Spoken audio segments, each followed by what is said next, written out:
എല്ലാവർക്കും നമസ്കാരം. നമ്മുടെ പുതിയൊരു വീഡിയോയിലേക്ക് എല്ലാവർക്കും സ്വാഗതം. അപ്പോൾ ഇന്നത്തെ നമ്മുടെ വീഡിയോ എന്ന് പറയുന്നത് നമ്മുടെ ദോസിന് കുറച്ച് ദിവസമായിട്ട് ഒരു ലോങ് റാങ്കിങ്ങും സ്റ്റാർട്ടിങ് മടിയും സ്റ്റാർട്ടാകാതെ വരികയും അങ്ങനത്തെ ഒരു ഡീസൽ ഇല്ലാത്ത ഒരു വണ്ടിയുടെ എൻജിൻ എങ്ങനെ ക്രാങ്ക് ആവുമോ അതേ അവസ്ഥയിൽ ക്രാങ്ക് ആയിക്കൊണ്ടിരിക്കുകയാണ്. അപ്പോൾ നമ്മൾ എന്താണെന്ന് ചെക്ക് ചെയ്യാൻ പോവാണ്. അപ്പോൾ നമുക്ക് വീഡിയോയിലേക്ക് പോകാം. അപ്പോൾ നമുക്ക് നോക്കാം. നമുക്കിതേ സ്റ്റാർട്ട് ചെയ്യാം. ന്യൂട്രാണ്, ഹാൻഡ് ബ്രേക്കൊക്കെ ഇട്ടിട്ടുണ്ട്.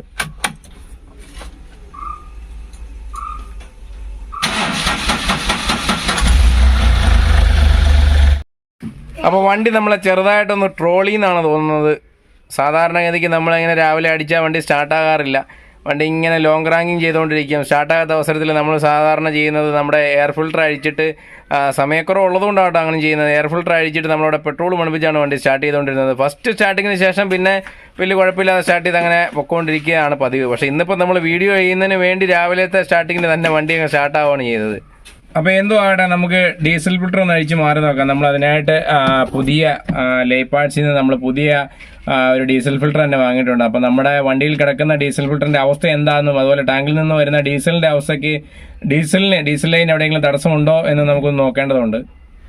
അപ്പോൾ നമ്മൾ ഡീസൽ ഫിൽറ്ററൊക്കെ അഴിച്ചെടുത്തിട്ടുണ്ട്. ഇനിയിപ്പോൾ നമുക്ക് ഇതിനകത്ത് നമ്മുടെ കാറ്റഡിജ് പേപ്പർ ഫിൽറ്ററിനെ ഇങ്ങോട്ട് എടുക്കണം. അപ്പോൾ ഇതിന് നമുക്കിവിടെ ഒരു 4 ഡ്രോപ്പ് സ്ക്രൂ ഉണ്ട്. ആ ഡ്രോപ്പ് സ്ക്രൂ അഴിച്ചിട്ട് വേണം അത് മേലോട്ട് പൊക്കിയെടുക്കാൻ. ഇതിനകത്താണ് സാധനം ഇരിക്കുന്നത്. അപ്പോൾ നമുക്ക് അഴിച്ചെടുക്കാം.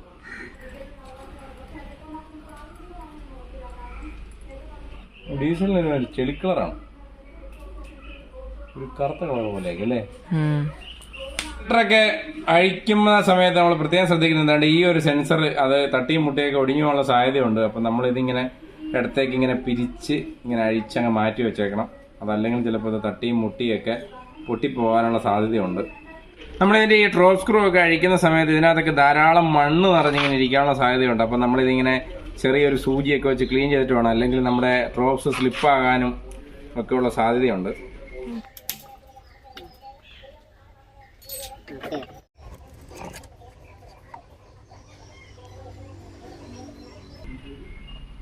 ഡീസൽ ഫിൽട്ടർ അത്യാവശ്യം ഡേർട്ട് ആയതുപോലെ ഉണ്ട്. പക്ഷെ ഇത്രയും ഡേർട്ട് ആകണമെന്നുണ്ടെങ്കിൽ നമ്മുടെ ടാങ്കിനകത്ത് എന്തെങ്കിലും സംവിധാനം ഉണ്ടോ എന്ന് നമുക്കൊന്ന് പരിശോധിക്കേണ്ടതുണ്ട്. അപ്പോൾ നമ്മുടെ ഡീസൽ ഫിൽട്ടർ ബൗളിൻ്റെ അവസ്ഥ നിങ്ങളൊന്ന് കാണുക. ബൗളിനകത്ത് നല്ല രീതിക്ക് ചെളി പോലെയുള്ള സംവിധാനം അടിഞ്ഞു കൂടിയിട്ടുണ്ട്. അതുപോലെ തന്നെ ഡീസൽ ഫിൽട്ടറിൻ്റെ ഒരവസ്ഥ ഇതാണ്. ഡീസൽ ഫിൽട്ടറിൻ്റെ ഒരവസ്ഥ, ഡീസൽ ഫിൽട്ടർ നല്ല രീതിക്ക് ഡേർട്ടായിട്ടുണ്ട്. അപ്പോൾ നമ്മൾ ഇതൊക്കെ വാഷ് ചെയ്ത് ക്ലീൻ ചെയ്ത് പുതിയ ഡീസൽ ഫിൽട്ടർ പിടിപ്പിക്കണം. അപ്പോൾ ഈ കൂടെ നമുക്ക് ടാങ്കിൽ നിന്ന് വരുന്ന ഡീസലിന് എന്തോ ഒരു അസ്വാഭാവികത കാണുന്നുണ്ട്. അപ്പോൾ നമുക്ക് ടാങ്കും കൂടി ഒന്ന് അഴിച്ച് ക്ലീൻ ആക്കാനുള്ള ശ്രമം നടത്താം. ഡീസലിന് എന്തോ ഒരു കറുത്ത കളർ പോലെയാണ് അല്ലേ, നോക്കി അല്ലേ. കന്നാസകത്ത് ഡീസലിൻ്റെ കളറിന് അങ്ങനെ ഇരിക്കണേ.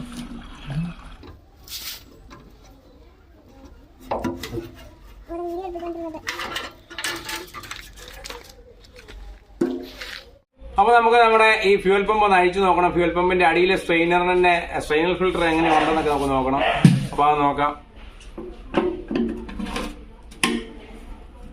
അപ്പോൾ നമ്മൾ ടാങ്കിനകത്ത് ഫ്യൂൽ പമ്പ് ഇങ്ങോട്ട് എടുക്കാൻ പോകണം.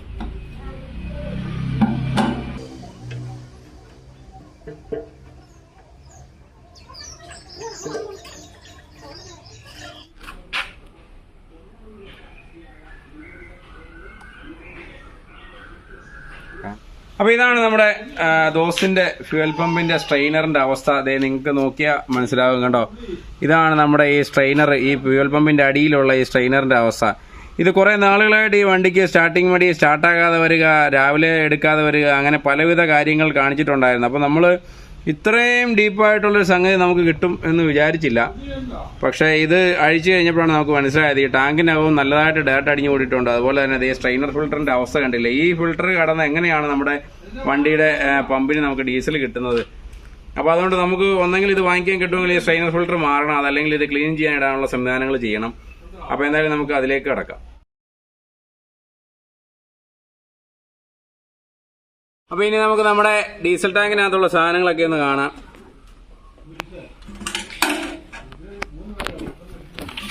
ഇത് നമ്മുടെ പഴയ ഡീസൽ ടാങ്കിൻ്റെ അടപ്പിൻ്റെ അടി പൊട്ടിപ്പോയതാണ്. ഇതതിൻ്റെ സ്പ്രിങ് ആണ്. ഇനി നമുക്ക് വളരെ പ്രധാനപ്പെട്ട മറ്റൊരു സാധനം കാണാം. ഇത് ഏതാണ്ട് മണ്ണോ സാധനമോ അങ്ങനെ എന്തോ ഐറ്റമാണ്. എന്താ സംഭവം എന്നറിയത്തില്ല. ഇങ്ങനെ ഒരു സാധനം കിട്ടിയിട്ടുണ്ട്. പിന്നെ ഇങ്ങോട്ട് പോടാ.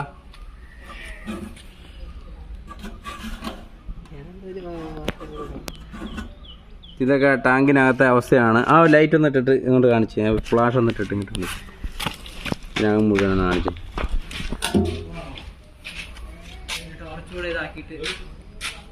കാണാം.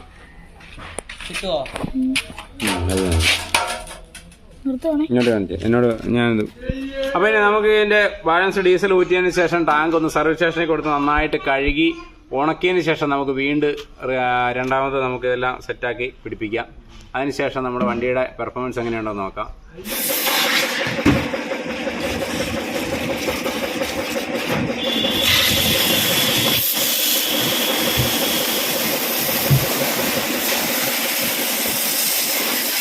അപ്പോൾ ഇതാണ് നമ്മുടെ ഫ്യൂൽ പമ്പിൻ്റെ സ്ട്രെയിനറിൻ്റെ അവസ്ഥ.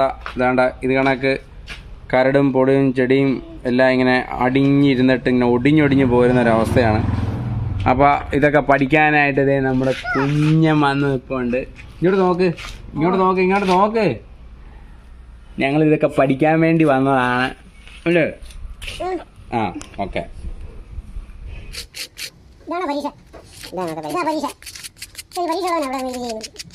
അപ്പോൾ നമ്മൾ നമ്മുടെ ഫ്യൂവൽ പമ്പ് അതുപോലെ തന്നെ നമ്മുടെ ഫ്യൂവൽ ഫിൽറ്ററിൻ്റെ ബൗള് ഇങ്ങനെയുള്ള സാധനങ്ങളെല്ലാം അഴിക്കാൻ പറ്റുന്ന ഭാഗങ്ങളെല്ലാം അഴിച്ചതിന് ശേഷം ഡീസലിനകത്തും പെട്രോളിനകത്തും നല്ല വൃത്തിയായിട്ട് കഴുകി വെച്ചിട്ടുണ്ട്. ഇനി ഇതിപ്പോൾ ഇതെല്ലാം റീസെറ്റ് ചെയ്യണം.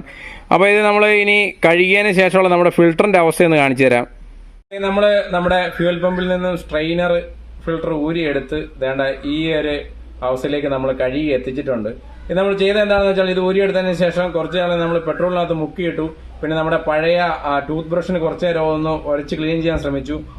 കുറേ നേരം പെട്രോളിൽ മുക്കിയിട്ടതിന് ശേഷം നമ്മളിത് ഒരു ചെറിയ തോതിക്ക് പവർ വാഷിന്റെ പവർ കുറച്ചിട്ടുകൊണ്ട് ചെറിയ തോതിക്ക് ഇത് അടിച്ച് നമ്മൾ ക്ലീൻ ചെയ്ത് എയർ അടിച്ചെടുത്താണ് നല്ല ഭംഗിയായിട്ട് നമുക്ക് ക്ലീൻ ആക്കാൻ സാധിച്ചിട്ടുണ്ട്.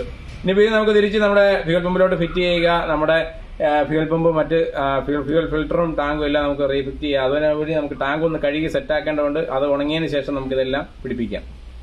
അപ്പോൾ നമ്മൾ വാഷ് ചെയ്ത ഫ്യൂവൽ പമ്പിൻ്റെ സ്ട്രെയിനർ ഫിൽറ്ററൊക്കെ നല്ല ക്ലീനായിട്ട് സ്വർണ്ണ കളറിൽ നമ്മൾ വാഷ് ചെയ്ത് നല്ല ക്ലീനായിട്ട് പിടിപ്പിച്ചിട്ടുണ്ട്. അപ്പോൾ ഇനി സമയമില്ല. നമ്മൾ സാധനങ്ങളെല്ലാം അടുപ്പിച്ച് കൂട്ടി എല്ലാം റെഡിയായി ടാങ്കൊക്കെ കഴുകി ഉണങ്ങി വന്നപ്പോൾ ഒത്തിരി നേരം പോയി. അപ്പോൾ പെട്ടെന്ന് തന്നെ നമുക്കിത് ഫിറ്റ് ചെയ്യണം. നാളെ രാവിലെ വണ്ടിക്ക് ഓട്ടം ഉള്ളതാണ്. അപ്പോൾ അതുകൊണ്ട് നമ്മൾ ഇച്ചിരി സ്പീഡിൽ പോകാൻ സാധ്യതയുണ്ട്. ഇനി പെട്ടെന്ന് തന്നെ ഈ ഒരു പമ്പ് ബാക്കി ഇതിൻ്റെ കവറൊക്കെ വെച്ചൊന്ന് അസംബിൾ ചെയ്യേണ്ടതുണ്ട്. അപ്പോൾ വേണ്ട നമ്മൾ ഫ്യൂൽ പമ്പിൻ്റെ സ്ട്രെയിനറിൻ്റെ കവറൊക്കെ ഇട്ടിട്ടുണ്ട്. ഇനിയിപ്പം നമുക്ക് ഇതിലോട്ട് നമ്മുടെ ഈ ഒരു ഭാഗത്തേക്ക് നമ്മുടെ ഈ എന്താണ് പറയേണ്ടത് നമ്മുടെ ഫ്ലോട്ട് അസംബ്ലി. ഈ ഫ്ലോട്ട് അസംബ്ലി നമ്മുടെ വണ്ടിയുടെ ഫ്ലോട്ട് അസംബ്ലി പോയതാണ്. പക്ഷേ നിർഭാഗ്യവശാൽ നമുക്കിത് വാങ്ങിക്കാൻ കിട്ടിയില്ല. ഇത് തന്നെയായിട്ട് വാങ്ങിക്കാൻ കിട്ടുമെന്നാണ് നമ്മൾ അറിഞ്ഞത്. പക്ഷേ നിലവിൽ നമ്മൾ ഈ കോട്ടയത്തെ പല കടകളിലും അന്വേഷിച്ചിട്ടും കമ്പനിയിലും തിരക്കിയിട്ട് ഈ ഒരു സാധനം നമുക്ക് വാങ്ങിക്കാൻ കിട്ടിയിട്ടില്ല. അപ്പോൾ എന്തായാലും തൽക്കാലം നമ്മൾ ഈ പഴയ തന്നെയായിട്ട് സെറ്റ് ചെയ്യാൻ പോവാണ്. അങ്ങനെ നമ്മുടെ പമ്പിൻ്റെ അസംബ്ലിയും പരിപാടിയെല്ലാം കഴിഞ്ഞു. ഫ്ലോട്ടും ഒക്കെ ഇതിൽ നമ്മൾ പ്രസ് ചെയ്ത് സെറ്റാക്കി വെച്ചിട്ടുണ്ട്. ഇനിയിപ്പോൾ ഈ സാധനം നമുക്ക് വേണ്ട ഈ ഒരു രീതിക്ക് നമ്മുടെ ടാങ്കിനുള്ളിലേക്ക് ഇറക്കി വിടാം.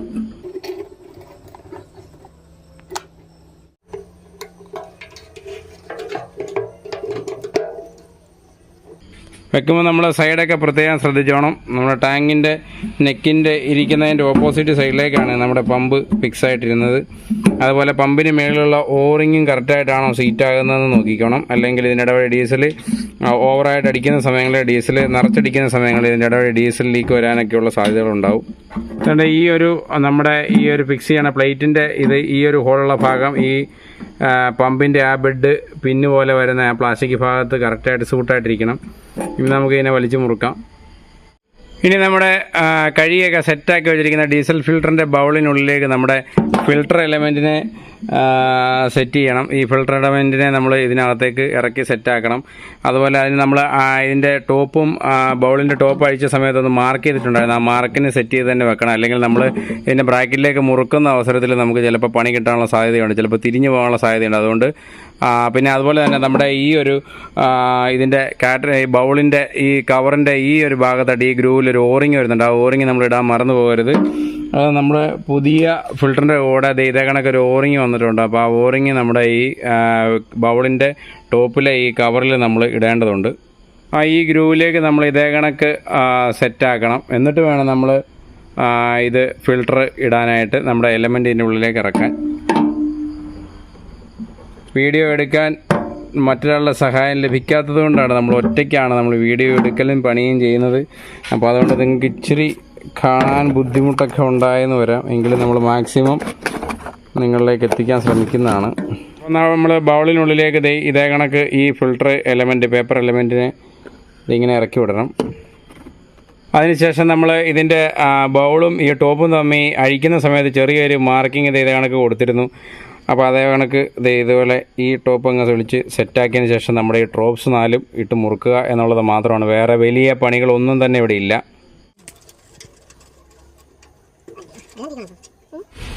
അപ്പോൾ നമ്മൾ നമ്മുടെ ഫിൽറ്റർ സെറ്റാക്കിയേക്കാം. ഫിൽറ്റർ അങ്ങ് പിടിപ്പിക്കാം.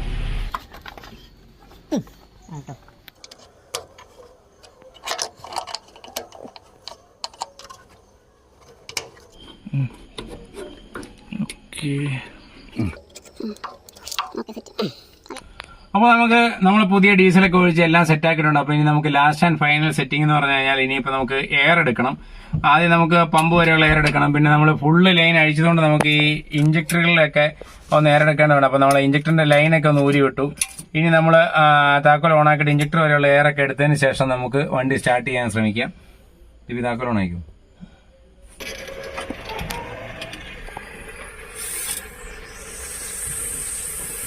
അപ്പോൾ ഇവിടെയാണ് നമ്മൾ എയർ ബ്ലീഡ് ചെയ്യണം. എയർ ബ്ലീഡ് സ്ക്രൂ ഒന്നുകൂടി താക്കോൽ ഓണാക്കിയിട്ട് ബക്കറ്റ് ഓണാക്കി.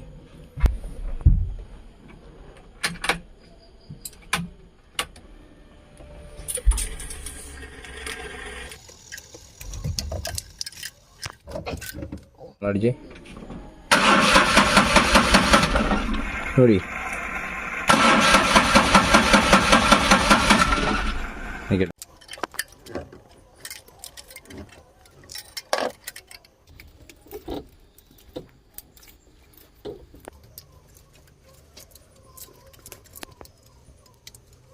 അപ്പോൾ നമുക്ക് സ്റ്റാർട്ട് ചെയ്യാൻ ശ്രമിക്കാം.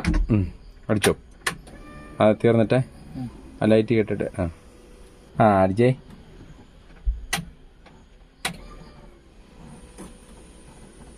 അടിച്ചു നോക്കിയേ.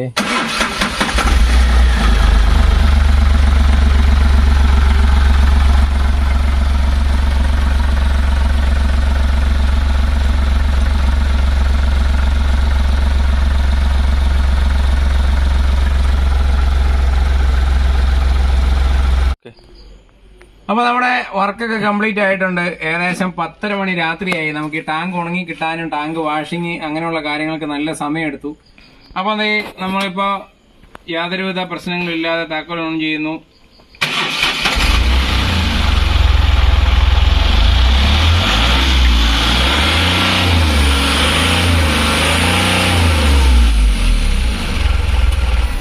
മൊത്തത്തിൽ നമ്മുടെ എഞ്ചിൻ ഒരു ഒറ്റ അടിക്ക് തന്നെ സ്റ്റാർട്ട് ആവുകയും ചെയ്യുന്നുണ്ട്. അതുപോലെ തന്നെ എന്തൊക്കെയോ സൗണ്ടിനോ അതുപോലെ പവറിനോ ഒക്കെ ഒരു വ്യത്യാസം വന്ന മാതിരി നമുക്ക് ഫീൽ ചെയ്യുന്നുണ്ട്. ഇനി നമുക്ക് വണ്ടി ഓടിച്ചു നോക്കണം. അപ്പോൾ നമുക്ക് ഈ കംപ്ലൈന്റ് തുടങ്ങുന്നതിന് തൊട്ട് മുമ്പ് നമുക്ക് കാണിച്ച സിംറ്റംസ് വേറൊന്നുമല്ല.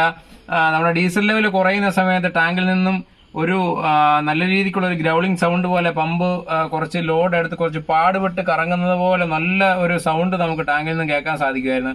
അതുപോലെ തന്നെ കണ്ടമാനം ലോങ് റാങ്കിങ്ങും വണ്ടിക്കുണ്ടാകുന്നു. ഒരു ദിവസം വണ്ടി സ്റ്റാർട്ടാകാൻ വളരെ പാടുപെട്ട് വണ്ടി സ്റ്റാർട്ടാകുന്ന, ഓരോ ദിവസം ചെല്ലും തോറും വളരെ പാടുപെട്ട് വണ്ടി സ്റ്റാർട്ടാകുന്ന അവസ്ഥയിലേക്ക് മാറിയിരുന്നു.